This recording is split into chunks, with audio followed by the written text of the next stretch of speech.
Welcome to Sirisha's kitchen. நம்ம இன்றைக்கி பருப்பு பாயசம் எப்படி பண்ணுறதுன்னு பார்க்க போகிறோம்.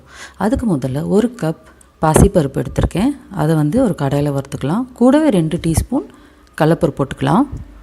நல்லா கொஞ்சம் வாசனை வர வரைக்கும் வறுத்துக்கோங்க.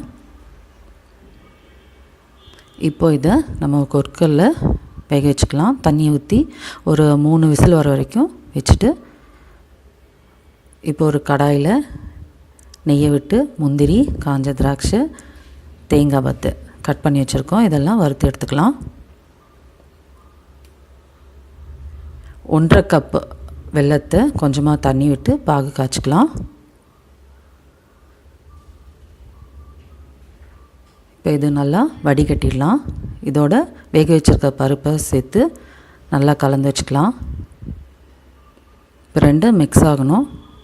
இப்போ லாஸ்ட்டாக ஏலக்காய் தூளும் சுக்குத்தூளும் கொஞ்சமாக ஆட் பண்ணிக்கலாம். கடைசியாக கொஞ்சமாக பால், முந்திரி அதெல்லாம் சேர்த்துட்டோன்னா நம்மளுக்கு சுவையான பருப்பு பாயசம் தயாராகிடுச்சு. இந்த வீடியோ பிடிச்சிருந்தால் லைக் பண்ணுங்கள், கமெண்ட் பண்ணுங்கள், சப்ஸ்கிரைப் பண்ணுங்கள். தேங்க்யூ.